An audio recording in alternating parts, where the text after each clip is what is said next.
What really happened with your host, Mike Rivero, because World War III is a really bad idea. Here is your host, Michael Rivero. And aloha, America, and once again, we're having sound problems. Let me fix that. Okay, there we are. Welcome to our show. It's Monday, July 3rd, 2017 here. Tomorrow's Independence Day, and we got a lot of stuff to talk about. The phone lines are open, 800-313-9443. Mike is in our control room, ready to answer the phone when you call on in. His presentations on Israel. Okay, and I'm getting a playback of my own show for some reason here. Anyway, so what we're going to do, here, a quick little program note. Some of the hosts on Republic Broadcasting tomorrow are going to be replays. This show will be live, along with the Lady Claire. John Stedmiller's show will be live, so you're going to have some stuff to listen to in the evening while you're waiting for the fireworks shows to begin. It does turn out for us firework deprived out here in Hawaii. There is going to be a very nice fireworks show over Pearl Harbor, and it's sponsored by USAA. And it's a big event. They're going to have bands and clowns and everything, and then there's going to be a big fireworks show, which we can just sit out on our back porch and enjoy, or at least I'll enjoy it. I like fireworks. Claire's a little less enthusiastic about them than I am. Okay, let's get into the news here today. You've probably already seen it, but apparently President Trump tweeted this video, which was put together showing him body slamming CNN at a wrestling event. Now, obviously, it's not really Donald Trump. They've laid him in there at the end to sell you that it is. But it's a spoof. It's humor, and it actually is funny. But, of course, the corporate media is out there screaming, how could you do this? This is an affront to our dignity. You have to treat us with much more respect. And I think a lot of people are just, in general, kind of laughing at the corporate media after all the huge embarrassments they've had. I saw several articles when I was loading up the website this morning. I saw several articles saying this could be the end of CNN. After all the mistakes, all the lies, all the deceptions they have pulled, nobody's going to trust them any longer. And the same is true. Excuse me. The same is true of the corporate media in general. And so they're trying to ride high on their dignity, and it's not really playing in Peoria. The New York Times came on out and said, well, that this video, it's inciting violence, and harumph. And yet, of course, the New York Times published an image of Stephen Miller's severed head on a spike. They've certainly never hesitated to show the photos of violence by ISIS in the Middle East. But, you know, when it's the corporate media, then their dignity is insulted. Apparently, Sally Cohn had literally a meltdown over that tweet. Personally, I thought it was very funny. I thought it was very, very funny here. Anyway, as we get further and further into the Trump presidency, it's becoming very obvious that there is, in the background, unseen by most Americans and certainly unreported by the corporate media, a growing pushback on a number of his policies and promises that he made during the campaign trail. We know he did set up this Vaccine Safety Commission. We know he put Robert F. Kennedy Jr., a known critic of vaccines, in charge of it, and that was basically all we've ever heard. And the last interview that Robert F. Kennedy Jr. Gave, he literally came on out and said the corporate media is absolutely ignoring what they're doing. They're getting no cooperation from anybody in the industry, and it's kind of dying on the vine. Now, another one of the areas where Donald Trump has a strong motive to move forward is on this issue of voter fraud, election fraud, because he had to overcome a huge amount of it last year. And so they've set up this Voting Integrity Commission. Apparently Mike Pence is in charge of it. And the first thing they wanted to do is say, let's actually get all the voter data from every state to do an analysis to see what was really going on out there. And to nobody's surprise, many states are refusing to turn over their voter data, including California, where we suspect there was a big problem with illegals being allowed or encouraged to vote, obviously for Hillary and the Democrats. And that's really surprising because California is selling their voter data to political parties and political advertising companies and all the rest of it. But the White House can't have it. This is our data. You're not. Could it be any more obvious they're covering up something major? And when you look at how many states are doing this, refusing to turn over the data, I think it's something like 20. You know there's something out there. If they had not been cheating the election, they wouldn't hesitate to turn the data over, would they? So they're obviously afraid of something coming on out, and I'm sure that there's a lot of politicians out there saying, well, even if there was massive election fraud last year, we have to maintain the people's trust in the integrity of our election system. Only if you're going to go on cheating them. Okay, if you want the people to trust the integrity of the election system, you have to give them an election system that is trustworthy. And our current election system is set up to both facilitate and help conceal election fraud. And that's what this presidential commission is trying to get to the bottom of, and they're running into all these resistance from all these states who are refusing to turn over the data that has been requested. And Trump has been out there on Twitter wagging his finger at them, saying, yeah, they're acting like they got something to hide out there. We're going to do a quick little shout out to our on-air affiliates who are just now rejoining our network. Interestingly enough, Chris Christie, it seems he can't do anything without getting in deeper and deeper in trouble. As part of New Jersey's budgetary constraints, they have closed all the public beaches because they don't have the money to maintain them. They don't have the money for the lifeguards. They don't have any of that stuff. And yet Chris Christie went on a beach holiday this weekend. And everybody's saying, oh, it's Beachgate. He closes the beaches to everybody else, but his governorship and family, they get to go on out there and play. Now, of course, Christie actually owns a house on the beach, but the beach is technically public. And, of course, Chris Christie's out there saying, look, I told everybody my vacation plans weeks ago, and they're just trying to fan this up to stain him.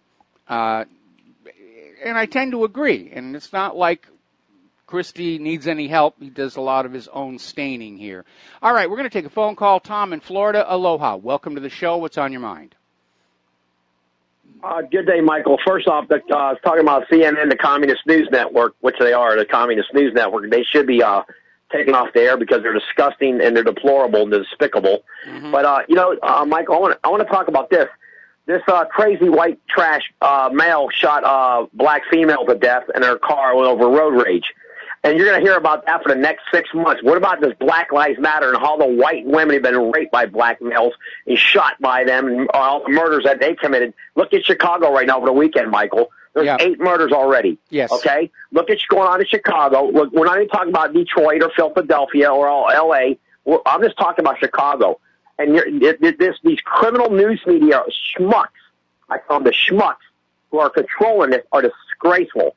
They are. You know, they're literally trying to start up a race war, Michael. That's exactly what they're trying to do. Because if the white people actually knew what was going on, how they're getting butchered and murdered, forget South Africa. Let's look at the United States. It would be all out chaos here. But, you know, what's going on with this news media who's controlling the media, controls the mind. You got a bunch of mindless, clueless fools that are, look at these college campuses with all these lily white trash imbeciles that don't know what's going on and getting educated for what? I mean, half the people don't even know what a real job is. They have a callus on their hand. They're crying if they get a callus on their hand. It's disgusting, Michael. But, you know, I'm watching the news, and, you know, we got all this crazy stuff going on in the world with the Koreans and all this. And now, but, you know, with the way these media imbeciles are going after Trump is the most disgusting thing of all.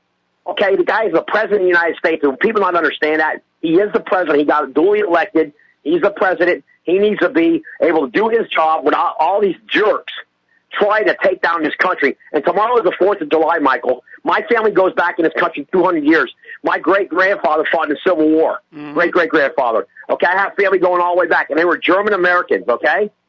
You have German, you have English, you have everybody that came here, yeah, we were a melting pot, and that's a wonderful thing. But you know what? We're not even, now it's all white people are all bad. They don't even, now I'm looking at all this insanity that's going on.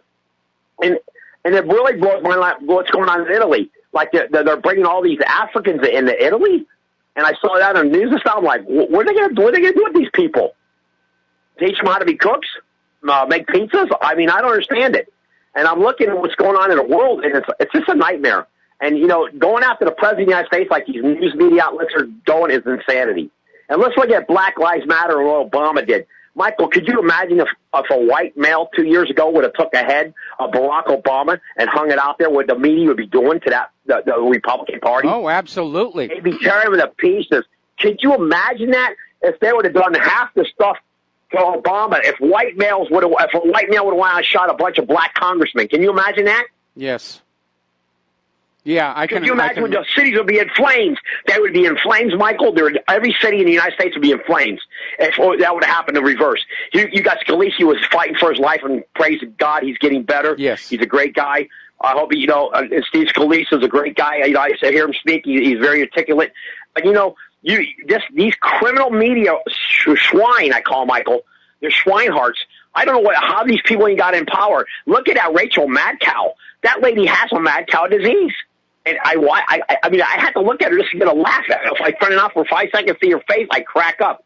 Her face cracks me up. But it's amazing what's going on in this country. It really is. And to attack President Trump like they are is the most disgusting thing I ever saw in all the years I've been following politics. And it's very childish. It's very childish. The fact that they're using these tactics against the president tells us they have not been able to find anything real to bring him down with. I mean, Maxine Waters is back to saying he's mentally unstable. Let's take him out with the 25th Amendment.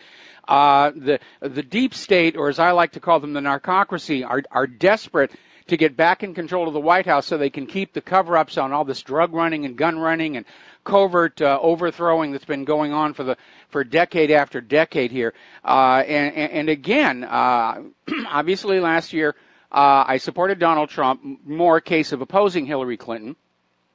And I will admit that I am very disappointed in some of the things that he has done or not done. But again, the mature way to handle it, as you say, he is the president, okay? And we have to just start from that. He is now the president. The way that you deal with the disagreements is it says right there in the First Amendment, you peacefully assemble and you petition the government for redress of grievances. And you have a discussion. You have a dialogue. I agree with some things Trump has done. I disagree with others. And you have an adult conversation. But to go on out there with Kathy Griffin and the severed head and all this other stuff, it's Michael, not just disrespectful. It's childish. Michael, can we agree on this? Donald Trump's done some great things, and I want to point out two of them. The Kate Steinle laws got passed. He wants to sign it on his desk. He also wants to get rid of sanctuary cities, Michael. What more could that president he's done more just by those two bills than any president I can remember in 50 years, Michael. Donald Trump, by pushing that Kate Steinle bill, okay, and the sanctuary city bill, what more could you want out of him, Michael? And he's really willing to sign those bills if the Senate will bring it to his desk. Michael, that right there should tell you the man should win in a massive landslide in the next election because he gave you two bills that are the most crucial thing to this country. And right now, he gave it to you, and he's willing to sign it. And what more do these media creeps want, Michael? They're creeps. No, they're creatures. They want liberalism. No, they want liberalism back in control. They're absolutely terrified of of a conservative momentum in American politics here. And those examples you gave, those are two of the things I agree with Donald Trump about. Where I disagree is obviously he was campaigning on getting out of Syria, and he lied about that just like Obama lied about getting out of wherever we were in when he took office. And obviously I disagree with that. And Michael, I agree with you 100% on that. I agree 100% on Syria. But also, Michael, I think we should cut back our money to Israel and all these other countries we're giving money. Donald Trump did tell the Germans to start paying more money. That Merkel is a Stasi communist. Merkel, she was born in East Germany. Donald Trump's really exposed a lot of stuff, Michael, that other presidents would never have done. You think Hillary Clinton or anybody in the Democrat Party would have ever done that? Those Democrats would have never done that. No, I agree with you on that. Okay, Tom, you're drinking too much coffee. You're drinking too much coffee. Calm down for a minute. Let me. I have Cuban coffee. I live in Miami, Michael. You have a lot of Cubans here. You got to. Oh yeah. You drink a lot of coffee. No, I don't. All right, my turn. My turn. A little bit here. Again, Trump. I don't think he's got a lock on a second term because voters are going to tend to remember the promises he broke over the promises he kept, and they're looking at the war. We're racing toward a potentially nuclear global war under the Trump administration. And the other one is that the American people have had it with the corruption inside that narcocracy. They're going to lose all confidence, trust, respect, obedience for that central government unless we start seeing people like Hillary Clinton actually go to jail. Not just a sham investigation that says, well, she did some bad things, but she didn't mean to do wrong. We actually need to see some of these people who committed these crimes. They need to go to jail. We, the American people, need to see that the justice system is still functioning because right now, to the average American, the justice system is all about keeping ordinary people down and protecting the ultimate rich. Tom, I'm going to have to let you go. The phone Michael, line... You're absolutely right, Michael. One more thing. We're going to end up like Venezuela if you put a Democrat in there. We will be Venezuela, Michael, and you know that. I think you put a Bernie Sanders or anybody like that, you're going to be a Venezuela, and that's the main issue you should be talking about for today, is do we want to end up like Venezuela? Well, I don't think we're so. going to be talking about We don't want to be like Caracas. Okay, thank you for the phone call, Tom. We're going to let you go here, switch over to Kathleen in Paris. Kathleen, thank you for waiting so patiently. What is on your mind? Hi, Michael. Well, I would like to go back to your opening story about having honest elections. Yes. Because, yes, we need justice. We want to see that, but we all know that having honest elections is also crucial. And I want to talk again about Robert David Steele and Cynthia McKinney, their platform called #Unrig, so that we can unrig the elections. And something I read over the weekend tells me that crucial to the unrig success story is that while the legislators are home on the summer vacation, the plan is to sort of waylay them and get a promise out of them that they're going to support this honest elections bill when they go back to Congress. And the bad guys have got wind of that, and I read a piece that some legislators are wanting to forget about their summer vacations. They want to forego their summer vacations and stay in Washington and make up some fancy reasons why they have to do that. But the real reason is to undermine this #unrig plan. Yeah. And you said something about Pence was supposed to be in charge of the Voting Integrity Commission. Election. Yeah, the Elections Commission. Well, there was not proof of this, but part of this thing of no summer vacation, it could connect with Pence meeting with the Koch brothers.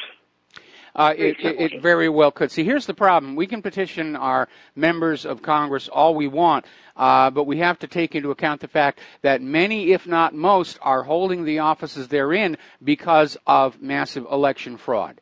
And so they like the system just the way it is. Again, we're seeing all these states that are simply refusing to cooperate with the Elections Commission, and that should signal that the problem is even worse than we imagine it to be. And again, I highly recommend this HBO documentary called Hacking Democracy, which shows how those electronic machines are wide open to fraud. And they have to go. They absolutely have to go. And I hope somebody from the Election Commission is listening to this broadcast, because I do have a very simple way to make elections much, much harder to steal. Anyway, Kathleen, we're going to let you go. We've got to take a break for commercials, and we'll be back with more phone calls after these few words. Aloha, America. Welcome back to the show here. We're going to take some more phone calls. Alex in Florida, aloha. Welcome to the show. What's on your mind? Hey, Michael, I wanted to say I loved Trump's video where he was beating CNN up.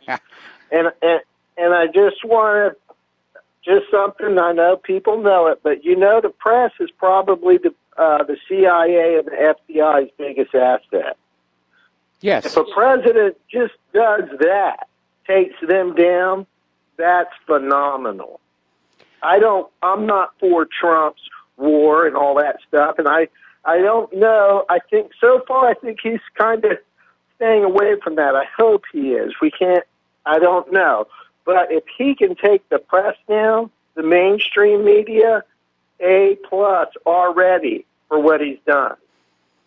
I think we should go back to the situation where there were laws in this country that limited how much media any one individual or institution could own, and that was to protect the diversity of opinion. There are laws in this country that are supposed to prevent monopolies, like the Sherman Antitrust Act, for example. But the media, ever since the first invasion of Iraq, the deal has been you report the news the way the government wants it, and we will allow you to just buy up smaller media and grow without any restriction whatsoever, so that now we have a society where everything that is on TV, newspapers, magazines, radio, goes through just 6 corporate boards of directors. That's right. And we can thank the sorry loser Bill Clinton for deregulating the media, or for consolidating the media. He sucks. That's the biggest screw over of artists ever. And independent people that basically you have to be one of their people, or they're not going to play your song, or you're not going to get major airwaves and stuff like that. Yes. That's disgusting. So anti-American and freedom, it is disgusting. Well, this. What's that? I was going to say this doesn't feel like America anymore. I mean, I'm old enough to remember a very different America, the one I grew up in. And what we have today is nothing like that, with all this spying on the people by the government, and the attempt to disarm us and render us into a totally helpless captive population, massive election fraud. And I know there's always been election fraud, but it is clearly out of control right now. That's right. And the lady before me, the caller, was talking about unrigged.net. The website's unrigged.net, and we really need to support that and spread the news that we do need honest and fair elections here. And it's disgusting that there's 20 states that aren't turning over their voter rolls. It's communist. They're Marxist. Yeah, well, yeah, absolutely. The globalists they're socialistic by nature. That's what they're heading to, is a global socialist state. The government and the elite own everything. You spend your life working to pay them rent for the privilege of being allowed to live. And it really does kind of, again, it's not what America is supposed to be. And that's right. And I'm going to say one. I'm sorry. I was just going to say this, and then I know I'm off topic. But do you see where WikiLeaks released the email showing where Mueller was the one that was appointed by Hillary Clinton to deliver the uranium sample to Russia? Yes, I did see that. We reported on that a few weeks ago, I think. Yeah, that's Marxist. They are the Russian agents. Yes. We should prosecute that. That is gross. Well, again, if anybody did an honest investigation into the Clinton Foundation and the Uranium One deal, they're going to hit pay dirt. And that may be the reason why Hillary's people are so scared. They're thinking that sooner or later Trump is going to realize there's something there, and he's going to sic his attorney general after it. And we, the American people, we need to see that happen, or we're going to lose all faith and confidence and trust in that central federal government. And I think for most Americans, it's already seriously damaged at this point. It certainly is in my case. I see Washington, D.C. as an illegitimate government because of its repeated constitutional violations. Alex, thank you for the call. Going to take another break for commercials. And aloha, America. Welcome back to the show. We're going to take one more phone call, then we're going to go back and do a little bit more news. Dustin in New Jersey, aloha. Welcome to the show. What's on your mind? Yeah, hi, Mike. Hey, they lifted the tidal wave alert after Chris Christie stepped back out of the water. Okay. Well, that must have been very frustrating for him. You know, Greenpeace keeps trying to put him back in. Hey, Mike, I got to disagree with a couple of your callers. The one who said, if we let I'm a Democrat, I voted for Trump, but I'm against all the wars, I'm against the bailouts and the banks and all that, and like he said, if they let another Democrat, it's not, people are missing the point. Globalism is the religion. There is no party. Yes. They're all having the same party. You know what? People don't understand that. There is no parties. The party is globalism, neoliberal Marxism. And we got to get out of this left-right Republican, Democrat, because all it is a divide and conquer scheme. You got globalism, and that's it. The neoliberal market. That includes John McCain, Lindsey Graham, yes, George Bush, and the rest of them. Well, the two-party, the reason we have a two-party system was because the U.S. government used to criticize the Soviet Union that there was really only one political party that you had to be a member of and support. And so they would always say, well, we have two parties, so we've got freedom of choice here. But the reality is when the United States was founded, there was no limit or restrictions on the number of political parties you could have. If you got enough people together and you'd say, all right, we're going to form a new political party here, we're going to run our candidates for the various offices. The reason we slowly evolved to a two-party system is it's less expensive for the big money players to bribe all the candidates. In the earlier system, a rich person would have to contribute to 8 or 9 different campaigns in order to control to bypass the will of the voters. Today, it's only 2. And Mike, I was thinking about this, and correct me if I'm wrong, but I think after the Civil War we became an empire, because basically you had all these individual states, and they created one big monopoly, one big conglomerate to take over them all.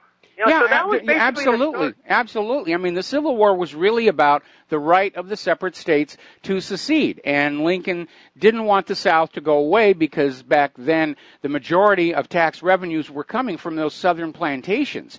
And so Lincoln used the issue of slavery in what was essentially a war to reconquer the South. And then if you look at all the amendments to the Constitution that were passed immediately following the Civil War, you're seeing the very nature of that central government being re-engineered to centralize power and authority. And then I got another complaint about another caller. He said, it was Hillary and the Democrat that sold the uranium one to the Russians.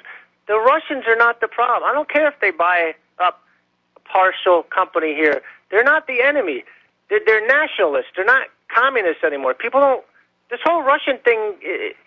People got to realize it. The Russians are nationalists, like Trump is. Yeah, Trump does some things wrong, like dancing with the Saudis. I had to disagree with that one. But this whole Russian thing is getting out of control because Hillary did the deal with the Russians are the bad guy all of a sudden. Well, no. The issue with the Uranium One deal isn't to demonize the Russians because they and their Canadian counterparts, as you say, they were just engaging in a business deal. The issue is that Hillary Clinton, as Secretary of State, was trying to smooth the way for the deal to go through, including events that led up to that standoff at the wildlife refuge, because they were simply grabbing public lands and saying, here, you can have the lease on these things, and at the same time, all kinds of Russian money poured into that Clinton Foundation. So the issue isn't Russia, and Russia isn't the bad guy here. Hillary Clinton is the bad guy, and corruption is the issue. Exactly. Hillary Clinton, and anybody who watched that Libyan, when she said, we came, we saw he died, and she laughed, that's the kind of evilness you have, not just in Washington, but in the Western world. That's the kind of mentality these people have. And one more thing, Mike, I want to switch gears real quick on the Xi Jinping visit. Yes. to Russia to do with a $10 billion deal. See, they're doing deals, and we're just doing wars. And that shows what do we have to where make we're deals going with? and they're going. What do we have to make deals with? Other than selling off chunks of public land to other governments for the mineral resources underneath. We've allowed our manufacturing to decline in quantity and quality. The world now sees American manufactured goods as poor performing and way too expensive, and they're looking at other suppliers, and that includes our weapons contractors as well. And nobody wants America's agriculture anymore because of that GMO disaster. And so the United States has nothing to make deals with, and that is probably the biggest single problem Donald Trump is facing right now. Previous administrations have left him nothing to work with. It's just, we said this before, we're a welfare and a warfare state, not just us, the EU, NATO. It's the end of the past. We're the past, and the future is Eurasia. We said this before, 65% of the population's over there. And a lot of them, most of it's not middle class. And when it is, look out, because that's where the that's where the gold's flowing to. Yes, absolutely. You know? And that's where the future's at. And we're dying, just look around look at the West. It's on fire. We're a dying empire. There's no question about that. We've drawn parallels between current events in the United States and events leading up to the collapse of the Soviet Union and also the Roman Empire. The signs are all over the place. And we keep talking about, why isn't the government doing something about all the phone scammers? Why isn't the government doing anything about the malware? Well, it may be that everybody inside the government and Wall Street has come to the conclusion that there is a final collapse of the United States coming, and their attitude is, well, I'm just going to make as much money as I can here before the party ends. And so they're out there making deals. They're forcing you to buy products. They're grabbing money left and right like crazy. They're not taking care of the nation because they know it cannot be saved. Yep, they'd rather expand and keep the empire the way it is than reducing the empire. Basically, they're going to lose everything for trying to get a little more. That's it. Thanks, Mike. Yeah, I agree with you on that one. I really do think we're going to lose this war, and I really do think it is almost inevitable it will go nuclear, because when the U.S. and Russia and China are directly engaged, whichever side feels they are starting to lose the conventional war, they're going to start launching missiles. All right, so anyway, thank you for the phone call, Dustin. We're going to let you go here. Now let's go back and poke fun at the corporate media. And CNN, once again, has a little bit of egg all over its logo, specifically Jake Tapper. And Jake Tapper basically got on his show with a claim that the White House, or Trump, were trying to blackmail Joe Scarborough by telling Scarborough and Mika Brzezinski to apologize for the negative coverage or suffer a National Enquirer expose on their lives. And Jake Tapper held up what looked like a cover of the National Enquirer to illustrate the magazine's salacious content. There's only one problem. The cover was a spoof. It was a parody. It's never actually been on the National Enquirer, and of course, the headlines that were on there were way, way, way over-the-top nonsense. And so, once again, it's another embarrassment for CNN.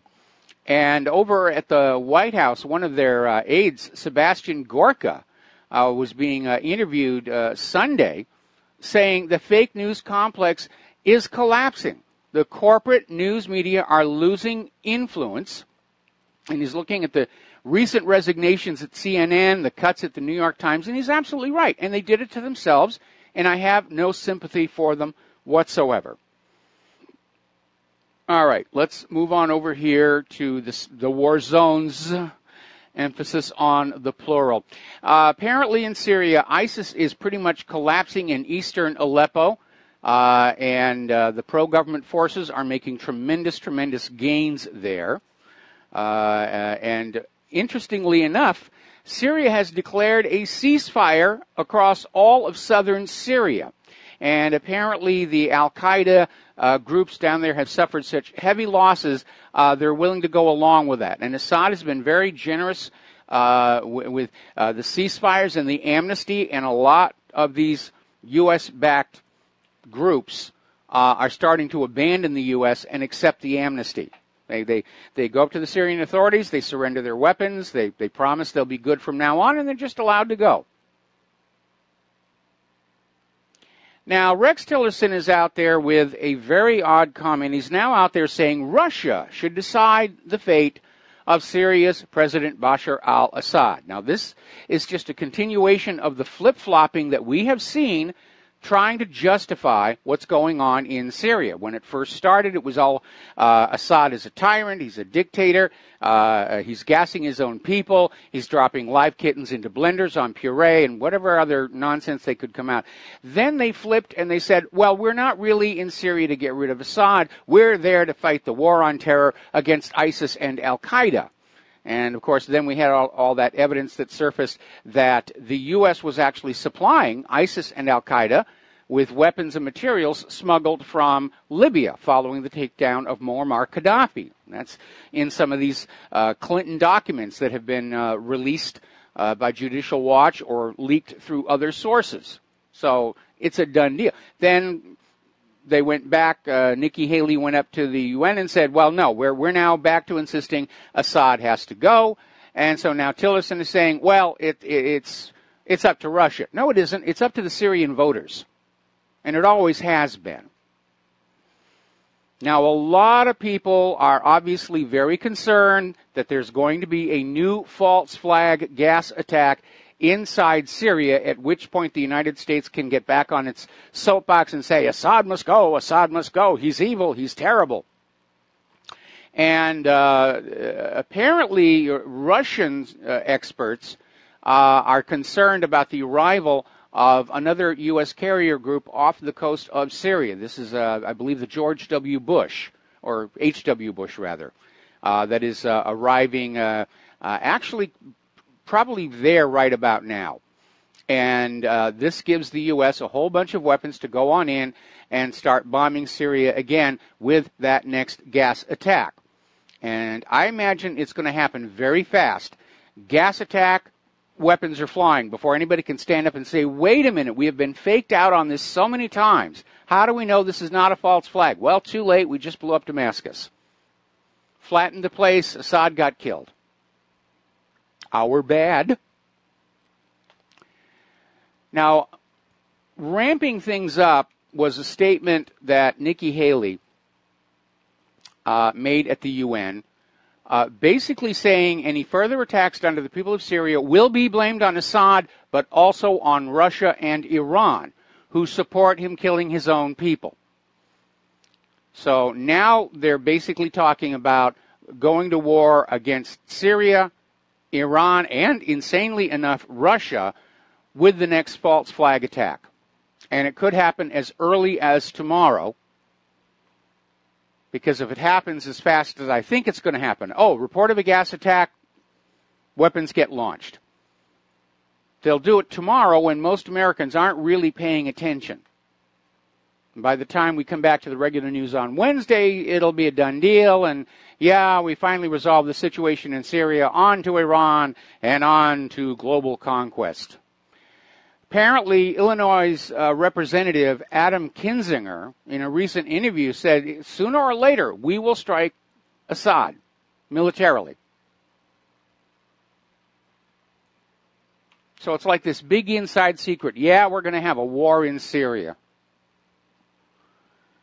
The U.S.-backed Syrian Democratic Forces, they keep changing names over there, have entered a new area in the city of Raqqa.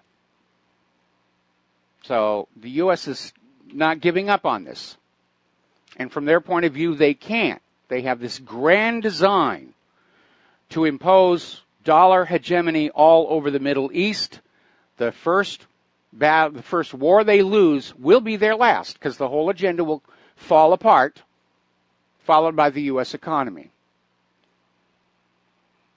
Now, over in Mosul, the city is basically in ruins. There are videos and pictures that are coming on out, including a landmark historical mosque blown up by ISIS, which is weird. I thought these guys were supposed to be Islamic. But they blew up this monument there. And future history is probably going to look at what the United States did to Mosul and equate it with the Hiroshima-Nagasaki nuking, the firebombing of Dresden and Tokyo, Japan's rape of Nanking, these are war crimes that are being committed. They're destroying the place. Reminds me of some political speak that came on out during the war on Vietnam, where the allegations of the My Lai massacre were starting to come on out, and somebody said, well, we had to destroy that village in order to save it. Which sounds kind of bogus until you realize the village had to be saved from the North Vietnamese, and if we can't have it, nobody can have it. Some of the thinking behind our clearly disjointed and uncoordinated foreign policy. Now, Russia is gathering evidence documenting the use of foreign weapons by the terrorists in Syria. And, of course, we've always been hearing about these abandoned ISIS bunkers, and they go on in and they find U.S. and Israeli weapons. Russia is now basically pulling that all together. They're going to present it to the United Nations and basically say, this war in Syria is not an organic revolution by rebels. This is being stirred up from outside, which will surprise nobody. But it is important to officially document this and put it before the United Nations Security Council, at which point Nikki Haley will stand up and go, veto, veto, veto, veto. We veto any actions against us. Now, as you know, Israel has been targeting Syrian army positions 6 times so far now, always blamed on an errant projectile. Oh, a bullet came our way. Boom, they're going to attack the Syrian forces. The latest attack, though, appears to be in response to the terrorists' heavy defeat at Al-Baath. And there was a huge battle there, and the Syrian forces prevailed, and Israel goes on in and attacks the Syrian forces. So it's pretty obvious what's going on. All right, we're going to take another break for commercials, and we will be right back after these few words. And aloha, America. Welcome back to our show here. We're talking about Syria. We're talking about Israel. And Israel's defense minister issued a warning to Syria and Lebanon, don't test us, rattling the sabers out there. We will not tolerate any spillover into our country. And this was immediately followed by an Israeli army unit crossing into Lebanon, just to show that they could do it, apparently. And they crossed the blue line on Lebanon's southeast border. And then later in the day, they just turned around and went on home. And Israel is constantly violating Lebanon's borders with military forces. Maybe they were hoping Lebanon would shoot at them and they would have an excuse to start another war there. Now, last week we were talking about how the top commander in the Iraq-Syria conflict, top American commander, was out there saying, well, even if ISIS is removed from Syria, we're going to keep our U.S. forces there because they'll be leftovers, there'll be guerrillas, we're going to have to hunt them all down, plenty of work to do for us over there. And now is basically saying that even though Daesh is falling in Iraq, the U.S. will stay in Iraq. And neither the government of Syria nor the government of Iraq really want them there. But this, again, U.S. imperialism all over the place. Now, again, everybody knows who the aggressor is in the current wars. Everybody is trying to boost their defenses to deter an invasion. And Iran has just allocated $300 million to strengthen its missile potential. They're to counter threats from enemies, which is very real. And it is amazing to see the United States, which is carrying out all these invasions and coup d'etats around the world, out there screaming about other countries having weapons with which to defend themselves. How dare they build weapons to keep us from walking into their country? Don't they understand the rules that we just made up? Apparently not. Okay. Now, as you know, things are very tense over in Qatar. And the original Saudi deadline expired today.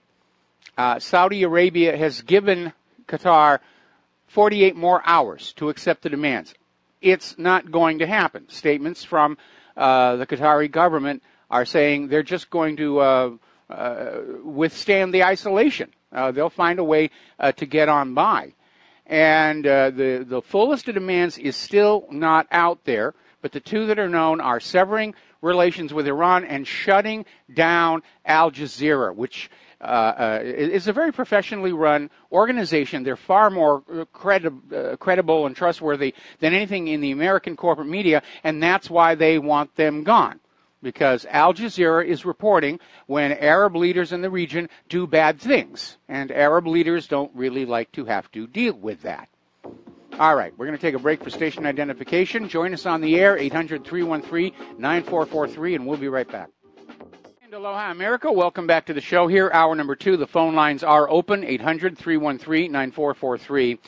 And basically, Donald Trump is trying to get somehow back in control of events in the Middle East. He's apparently working the telephones, trying to get everybody to calm down, especially over Qatar, because we have a military base there with a lot of Americans on it, who could very quickly be put in harm's way if Saudi Arabia does go ahead and invade.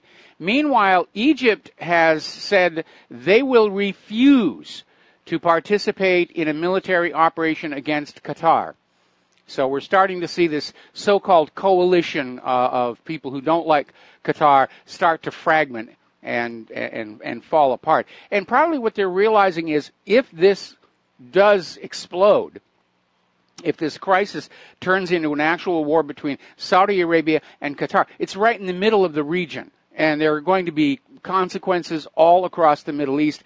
It could very quickly become a regional war, and that would spiral out of control. Now, when the United States is following their military foreign policy, the idea is to set up controllable wars that the U.S. can win but contain. And a regional war will not be contained, and that's why this Qatar situation is so difficult and dangerous right now. Apparently over in Yemen, the World Health Organization is now saying that 1,500 people have died from this major cholera outbreak. And I have to tell you, I'm looking at the way this is spreading. It doesn't look like a natural outbreak to me, because it's not that hard to beat cholera when you know what the cause is, which is, keeping your sewage water separate from your drinking water. And we're looking at a government that has used torture, kidnapping, white phosphorus on civilians. So biological warfare, yeah. And it's an indicator that the U.S. military mindset is already one of total war, total commitment to the war. Now, Russia's foreign minister Sergei Lavrov is concerned about all these so-called NATO training missions along the Russian border. And that's what NATO keeps saying, oh, we're just training. This is nothing serious. While, of course, we're all being told that this is to contain Russian aggression, which is absurd. If we had Russian tanks and soldiers on the northern side of our Canadian border or on the southern side of our border with Mexico, Russia would be acting aggressively. If their warships were tooling around the Gulf of Mexico, that's acting aggressively. Russia's not the bad guy here. The U.S. is doing all the aggression, and the corporate media's job is to convince you that it's absolutely necessary. Maybe they'll burn down that radio station in Gleiwitz, Germany again. They're that desperate to try and find something that's going to work.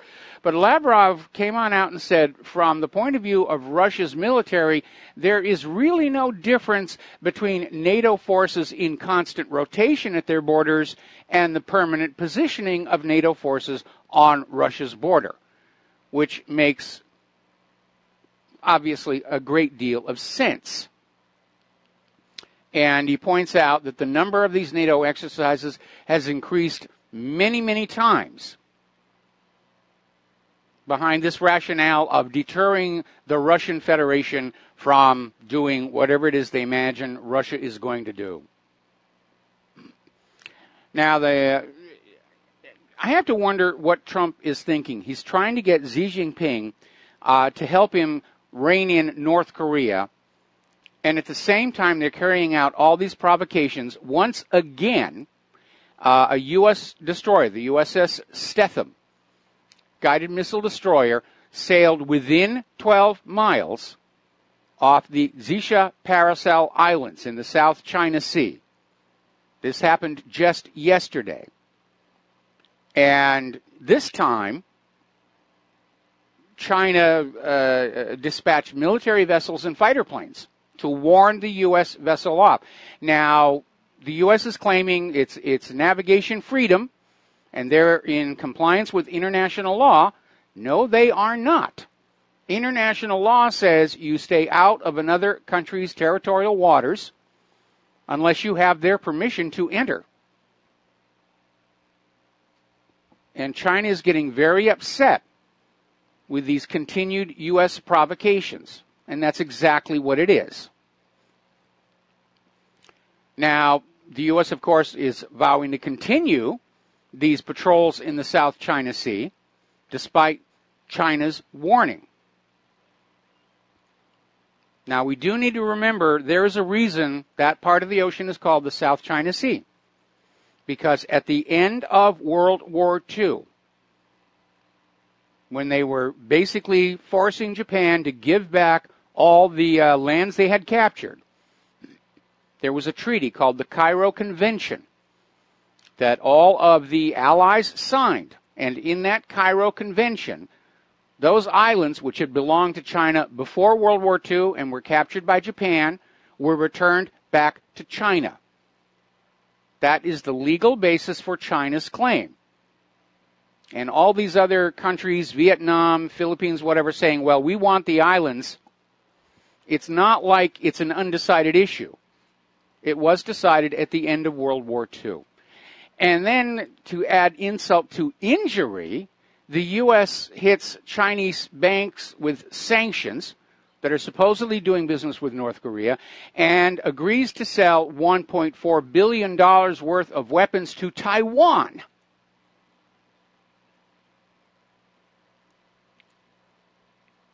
It's almost enough to make me wonder if there are two Donald Trumps. Maybe they went over to the lab at Westworld and whipped up a spare.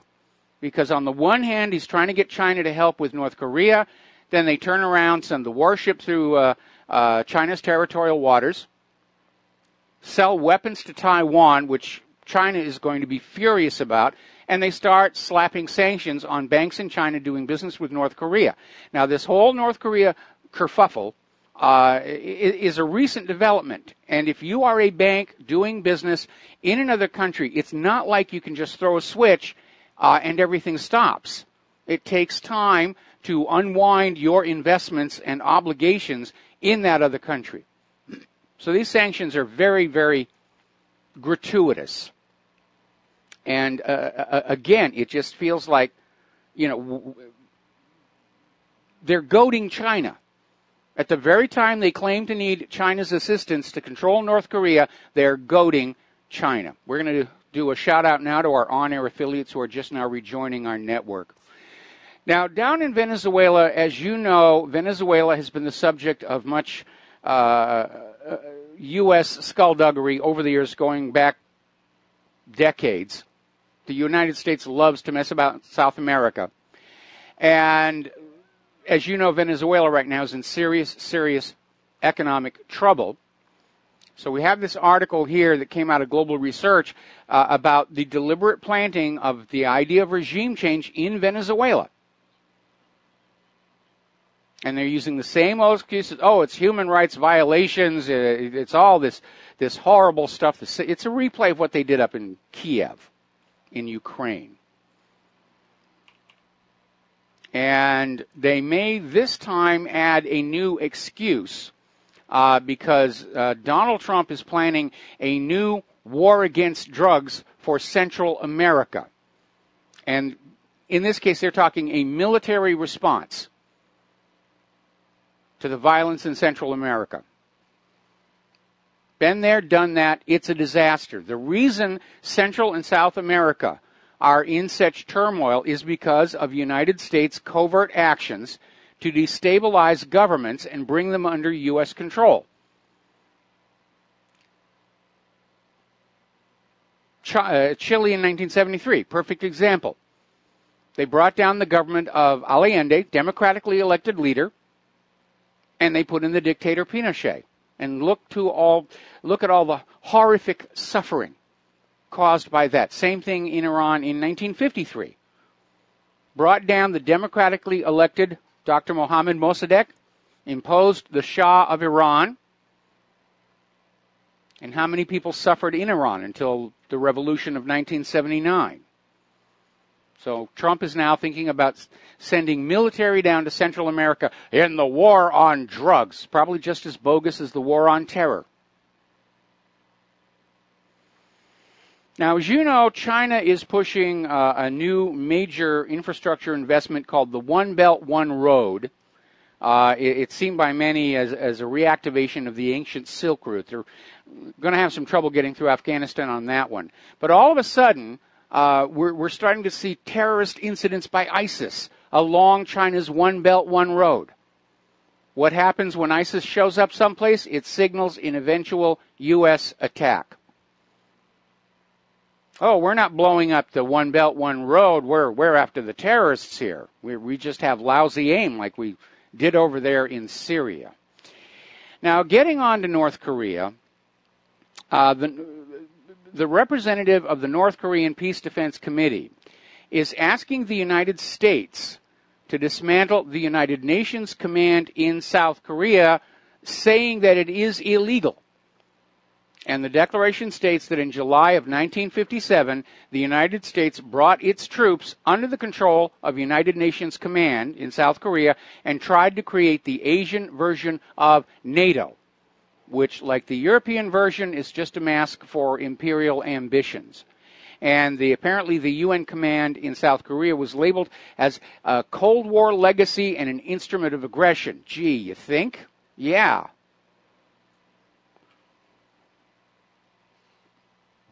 Now, South Korea's new president, Moon Jae-in, is apparently being as enswamped as Donald Trump. He's pulled back his opposition to the THAAD, but he's still moving forward toward that ultimate goal of reunification, because apparently the new discussion going on between North Korea and South Korea is that South Korea wants to help North Korea build up their infrastructure. And they want to start doing it now because that will decrease the cost of reunification in the future. They're still on that track. They want to reunify the way that Germany did. It's only the United States that wants to keep them separate.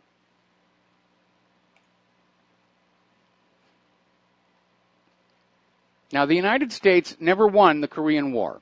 It came down to a stalemate. And maybe all of this hostility to North Korea is just childish desire for revenge or vindication. This is a very alarming article. It's coming out of Asia Times. And it's basically suggesting that China might actually provide a sanctuary to North Korean submarines. And again, this seems like an intention to link North Korea and China. And I think one of the dumbest things the United States could be considering doing is going into North Korea and then continuing on into China. And I've been feeling all along that all of this saber-rattling over North Korea was an attempt at getting a back door into a war against China. Because remember, the ultimate goal of all of these wars is the return of U.S. dollar hegemonic domination of the world's economy. And the two things that are standing in the way of that are the Russian ruble and the Chinese yuan. More and more countries are using those currencies for cross-border trade and banking because those currencies are considered trustworthy and reliable. And the U.S. dollar is already starting to lose value from overprinting to prop up Wall Street. Before they admit failure, they will print the dollar into utter worthlessness, like happened down in Zimbabwe, where people were walking around with paper notes in their pockets that said $100 trillion. And they were utterly worthless. They were being sold as joke items over on eBay. Now, Britain has launched a new aircraft carrier, and apparently, like the Gerald R. Ford, it's got a lot of high-tech whiz-bang that isn't really working, and Russia is describing the new aircraft carrier as a convenient target and pointing out correctly this carrier is designed to use the F-35 strike fighters. And it's got lots of problems. It is years behind schedule, billions over budget. And, of course, the larger issue is, are aircraft carriers still a valid form of warfare on the seas? Or are they obsolete sitting ducks in the new naval environment with hypersonic, artificially intelligent cruise missiles? And again, going back to the history of World War II, when World War II first started, U.S. naval doctrine was that the mainstay of ocean battles were going to be those big battleships, the Iowa class, like the Missouri, which we have parked down here in Pearl Harbor. And aircraft carriers were kind of nice to have, but not really all that important. Then, of course, Pearl Harbor woke everybody up, along with the Battle of Midway, and showed just how potent aircraft carriers were. And so now everybody is building carriers. The U.S. has its fleet of super carriers. But again, the world has changed around it. And there is serious concern that these carriers are actually able to be destroyed very, very easily. Okay, let's talk about the economic news now. It's not good. Over in Italy, a third bank is now demanding a cash injection because of all the loans they have that have gone into default. And so far, Italy has spent as much bailing out its banks as its annual defense budget. And both may ultimately be a complete waste of money. The contagion is spreading all over Italy, possibly to Europe itself. It does look like it's about to come on down, unless there's a jubilee, unless somebody stands up and says, all right, we're going to zero out all the debt and restart the system from scratch. Then the debt is going to bring it all down, because the primary failing, the primary flaw of private central banking is that by design, it creates more debt than money with which to pay the debt until the debt brings the system crashing down. And along the way, the bankers wind up owning all the hard assets and leaving the people with nothing but worthless pieces of paper and colored ink. Now, turning on over to Obamacare, as you know, they failed to make some kind of a deal on Trumpcare before heading for the 4th of July recess. And Donald Trump is saying, let's just start with the repeal. Let's repeal Obamacare, go back to more of a free market approach, and then talk about a new Trumpcare somewhere down the road. And this is actually getting a very positive response in Congress because they understand Obamacare didn't work out for either its overt or its covert purpose. It caused a lot of harm to a lot of people. Even the health insurance industries got pounded by this. It was a huge embarrassment over the Obamacare website. So a repeal would definitely be the way to go on this. What I would like to see repealed is Richard Nixon's Health Maintenance Organization Act, which took off the restrictions on profit-making by the medical establishment, turned it away from being about care of the sick and injured and into just another for-profit operation where we get abuses like prices on pills skyrocketing 1,500% and so forth. We need to bring back competition, not just in medicine, but just all across our economy. Competition is good. It lowers prices. It improves quality to the consumers. We'll be right back. Aloha, America. Welcome back to our show here. Now, there's a lot of talk when you looking at Obamacare and what a disaster it was. And to be very honest, what we're hearing about the upcoming Trump care is not much better. It's just more of the same thing. Making the health insurance companies rich at your expense, because those health insurance companies are very generous campaign donors.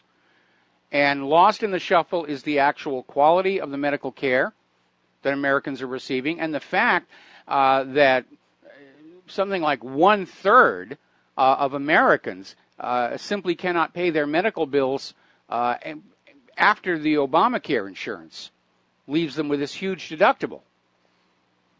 And medical bills are one of the leading causes of bankruptcies in the country right now. So there's a lot of talk about single payer. It certainly has worked in other countries. And there was a discussion going on out in California about adopting a single payer system. And the analysts had said, yeah, this will provide medical care to everybody and will be billions of dollars lower in cost from all this. And the legislature out there was looking at a bill for universal health care, and the health insurance companies and those who profit off of Obamacare mounted a massive lobbying campaign that got the bill defeated. So California Democrats killed a bill that would have saved billions of dollars. But the fight is not over. U.S. Senator Elizabeth Warren, who's considering a run in 2020, said Democrats should support legislation to create a single-payer system. And then Warren Buffett came on in and said, yeah, this is what we ought to be doing. And a new poll from Quinnipiac University found 60% of Americans say they would support an expansion of Medicare that would make it available to any American who wants it. Medicare functions as a single-payer system. So that would be a good thing. Now then, over in Illinois, they are in a world of hurt. They've basically run out of money. They can't function. Road work is stopped. It's all shut down over there. And now what does the government do when it gets in fiscal trouble? They raise taxes. So the Illinois House has passed a bill for a 32% tax increase. I imagine that would probably start some rioting in the streets. Now, the governor is vowing he's going to veto this thing if it clears the Illinois Senate. And I think that's a smart thing to do, because simply looting and plundering the people does not fix the problem, which is reckless, out-of-control pork belly spending, all of it on money borrowed from the Federal Reserve. Now, if they raise their taxes 32%, that's going to drive a lot of people into hunger and homelessness. It's going to cause Illinois businesses to shut down and let their workers go. There's actually, economists plot this curve. It's an inverted U, and it's efficiency of the economy versus degree of taxation. And what you obviously want to do is try and get the highest rate of taxation that does not impinge on the ability of the economy to function. And unfortunately, Illinois and a bunch of other states have already gone way past that point. The more they tax, the worse the economy is going to get. And that is absolutely immutable. Now, apparently out in Los Angeles, 1 out of every 5 community college students is homeless. And that is stunning. And I admire these homeless people for going to the community college and trying to get some kind of a degree and get some kind of a job. But it shouldn't be like that. The U.S. government is out there trying to tell us the economy is doing good. No, it isn't. Look at all the homeless, hungry people, the decrepit infrastructure. We are an empire in decline. The signs are everywhere. And as I mentioned to that caller before, maybe the reason the government isn't taking care of anything domestically is they know it can't be saved. So they'll just keep us fighting amongst ourselves and plundering as much as they can get before it all comes down. We'll be right back. Aloha, America. Welcome back to our show here. And a little bit of an update on this Vote Integrity Commission. It is now 29 states, more than half, who are refusing to cooperate with the Voting Integrity Commission. They're refusing to turn over their data. 29 states. And obviously, with so many states knowing they've got something to hide and actively defying the President of the United States of America, the election fraud problem is obviously far, far worse than even the most observant of us suspected it might be. And again, if you've not been over there, you need to visit Bev Harris' website, blackboxvoting.org. And so forth and so on. Anyway, getting on back to the economic news here. As you know, the Keystone XL pipeline has spent about $3 billion, and it has been delayed for nearly a decade by regulatory roadblocks. They finally got the green light from President Donald Trump in March, but apparently the companies that were interested in using the pipeline have moved on. They have found other sources, other means of transporting, and so the entire Keystone XL pipeline may go bust before it's even really open. Now, over in Europe, the battle is still joined between the Brexiteers and the Remainers, and Richard Dawkins has ignited quite a bit of an outrage by coming on out and saying that the British voters are not qualified to vote on Brexit. You people are all stupid. We can't leave these decisions up to you. Well, in a democracy, that is exactly what you do. And if the voters go a direction that the politicians don't like, too bad.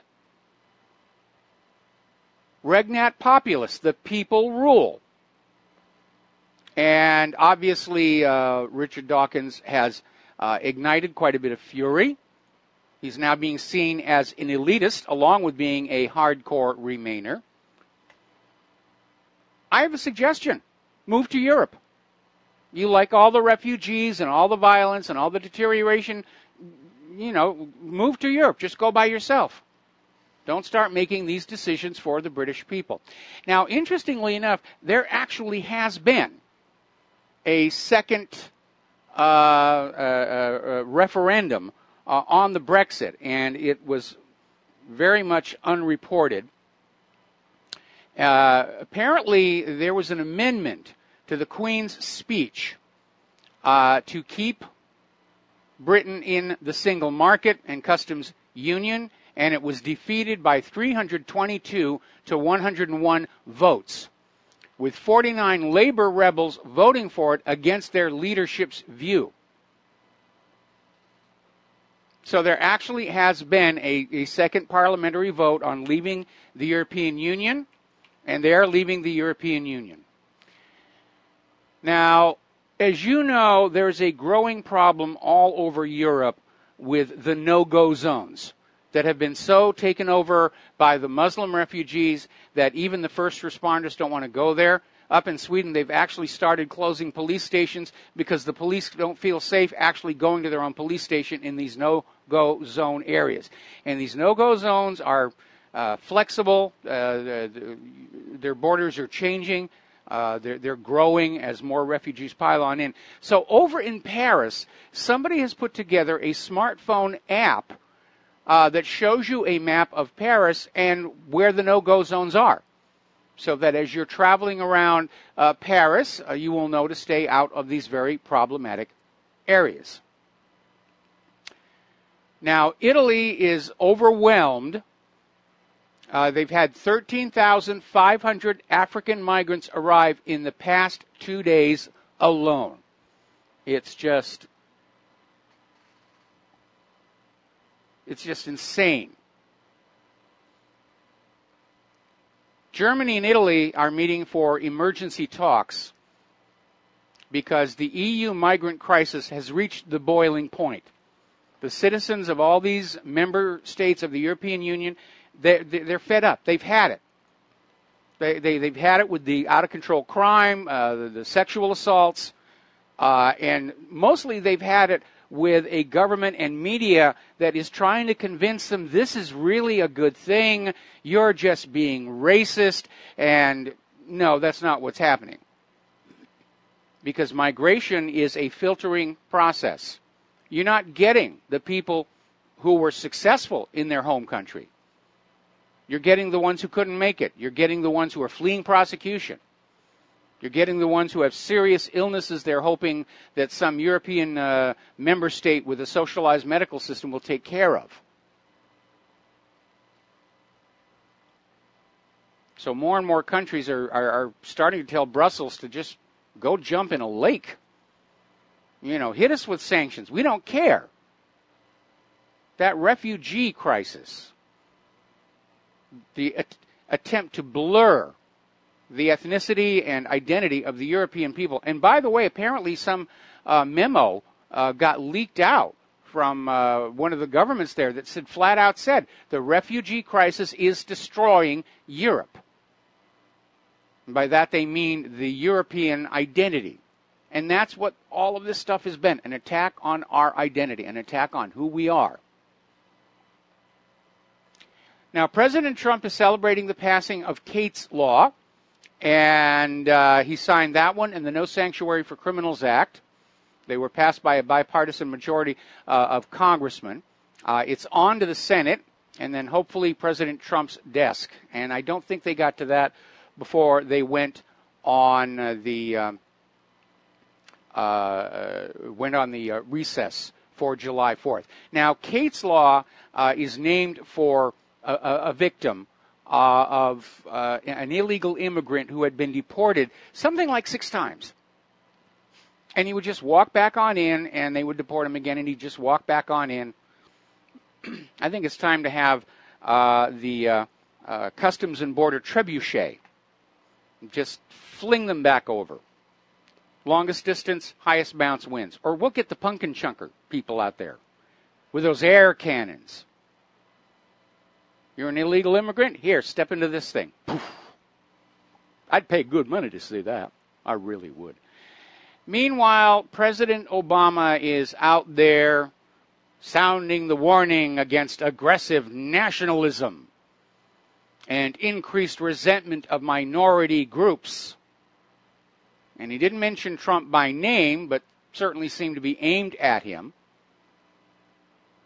There's nothing wrong with nationalism. There's nothing wrong with loving your country. There's nothing wrong with wanting your country to prosper. Only to the globalists, to the New World Order, is love of your own country seen as a bad thing. And the resentment isn't to the minority groups for being minority groups. It's a resentment because of the way they're behaving. That's the problem. Now, setting aside the fact that our economy simply cannot support this huge influx of people who are going to be joining the ranks of the jobless, you have to look at this idea that if these refugees came on into the country, and as Teddy Roosevelt said, you remember you're living in the United States. You follow our laws. You remember we have a language here called English. You assimilate into our society and you will be welcome. The problem we're seeing all over the United States and all over Europe are these huge numbers of refugees who are coming on in and demanding that Europe transform itself into the countries they left behind. And that's just flat out rude. Now, a little bit of good news. Over in New Jersey, the state's Department of Homeland Security is now officially listing Antifa as a terrorist group. In fact, they describe them as terrorist extremists. They're still being allowed to operate all across the rest of the United States, of course. But that's a good step for New Jersey to take here. Okay, interesting story. This came out of Global Research up in Canada. And what it basically amounts to is documents have surfaced undermining Kiev's official story regarding the downing of Malaysian Airlines Flight 17. Kiev has maintained they had no military forces anywhere in the area, therefore by default it was those evil Russians who shot that poor plane down. But apparently journalists have obtained a map and a flight plan that was issued and signed the day before Malaysian Airlines Flight 17 was shot down by the pilot of the 299th Tactical Aviation Brigade, Captain Vladislav Voloshin. And we've heard that name before. The plan was also approved by the commander of the A4104 military unit, Colonel Gennady Dubakiv. So yes, there were Kiev warplanes in the immediate area of Flight 17. And I still think they were trying to shoot down Vladimir Putin's plane. His presidential jet is painted very, very similar to the Malaysian airline livery, and it was in the same area at the same time. And there was that one story about how one of the pilots who got back from this now confirmed Kiev air mission got out of the cockpit screaming, "I hit the wrong plane, I hit the wrong plane."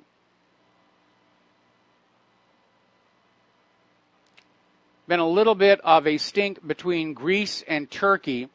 Apparently the Greek Coast Guard opened fire on a Turkish cargo ship in the Aegean Sea. And the story is that the ship was loaded at the Turkish port of Iskenderun and was moving toward the Izmit Bay in the Sea of Marmara. And according to the preliminary data, the Greek Coast Guard boats ordered the ship to dock in Rhodes Island in order to verify and check the cargo. Because there's a lot of human smuggling, there's a lot of weapon smuggling, a lot of drug smuggling going on over there. Apparently the captain of the Turkish cargo ship ignored the demand and tried to evade the Greek Coast Guard, at which point they opened fire on him. So that's going to be kind of nasty there. A little bit of good news for us gun enthusiasts out in California. A federal judge has blocked a state law that would have barred gun owners from possessing high-capacity ammunition magazines. Now, U.S. District Judge Roger Benitez down in San Diego ruled that the ban approved by the legislature and voters last year takes away gun owners' Second Amendment rights and amounts to the government taking people's private property without compensation. Now, as you know on this show, I am utterly opposed to any kind of a violent revolution in this country, but I am a staunch supporter of the Second Amendment, and common sense has to tell you that we, the law-abiding American citizens, have a right to keep and bear weapons equal, if not superior to, those in the hands of criminals. And the criminals have high-capacity magazines, and the criminals have assault-style weapons. Not many. Most gun crime is committed with a handgun. But that's just common sense. It's a mark of just how afraid the U.S. government has become of the American people, that they're still trying to find some way around the Second Amendment and disarm us all. And, of course, look at what's happening in Chicago over the 4th of July weekend. 59 people shot, 8 dead so far.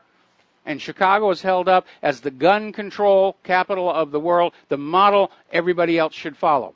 And what you have there are criminals who do not follow the law, who are able to get guns. And it's a free killing zone for the ordinary people. Gun control only disarms the law-abiding citizen. I keep remembering back to this story that came out a few years ago, a town in Georgia called Kennesaw. And they actually passed a law mandating every home have a firearm. And crime in Kennesaw dropped by 80%. So, yeah. Why are we not allowed to protect ourselves and defend ourselves, especially in an age where the police are so out of control and killing more Americans than the terrorists and mass shooters put together, stealing more from the American people than all the muggers and robbers and burglars put together? Why are we not allowed to take responsibility for defending our home? Now, in all my years, I've only ever had to point a gun at another person once, and thankfully I did not have to pull the trigger. But there was somebody in my home helping themselves to our property, and that little laser dot on the forehead will let them know that somebody somewhere is thinking about them, and they skedaddled out. Why are we not allowed to protect ourselves? If I'd called the police, they would get there after the crook was gone, my property would still be missing, and the police will say, well, your insurance will cover it, you know. Doesn't cover it if you get killed during a home invasion. I'm a huge believer in the right to self-defense. And I do think the law-abiding American citizen has every right to the same weapons or superior to what the criminals are carrying. There was actually a Supreme Court decision that actually stated, I think it was United States versus Miller, that the Second Amendment guarantees to the law-abiding American citizens the same weapons carried by the military. So that will tell you something very important there.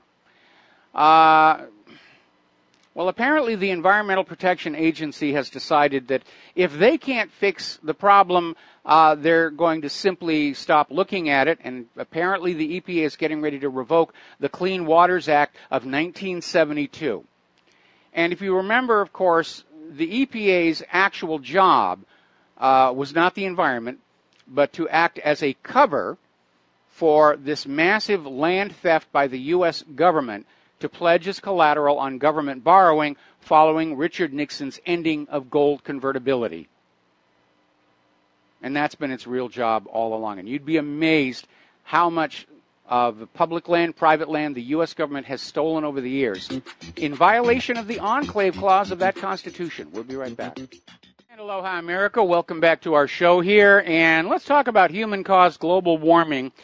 Because, as you know, Al Gore has a new movie coming on out, The Inconvenience sequel, and he's making the rounds and talking about death, doom, and destruction if we don't go to see his movie and then give him all our money.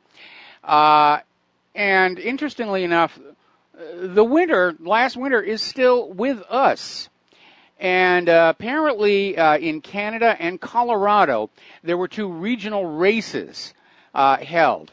This was in last month, that were hit with these unusual blizzards and heavy late-season snow. This was the Yukon Relay in Canada and the Leadville Trail Marathon. And apparently in the Yukon, only one team even got to the finish line, and they were a bunch of unicyclists, which is really, truly bizarre here. The Leadville event organizers were digging through 7-foot-deep snow drifts trying to create a trail for the marathon. And things like this are going to become more common as the grand solar minimum progresses into next year and the year after, which is going to affect crop yields, which will in turn drive up food prices.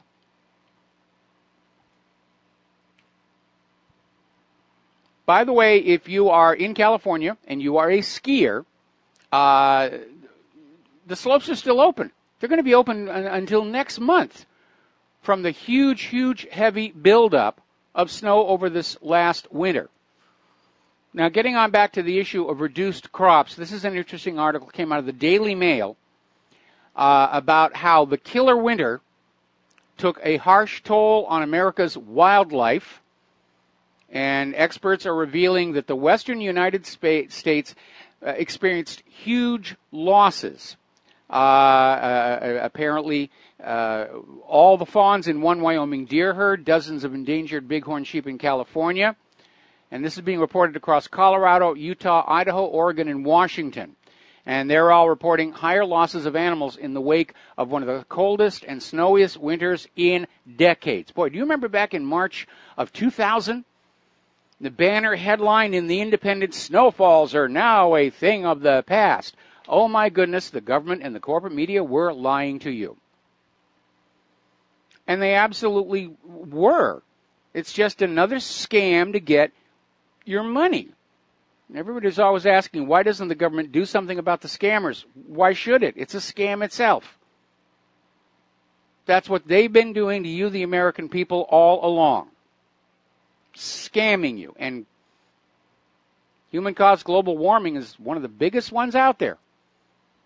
And anybody who says there's no such thing as a conspiracy by the government and the media to defraud the general public, we got one right here, staked out on the ground for you to study and hopefully learn from. That, yes, you get lied to on a regular basis. Americans are the most lied to people on the face of planet Earth. Okay, there's the music. We're going to take a break here for station identification, and we'll be right back.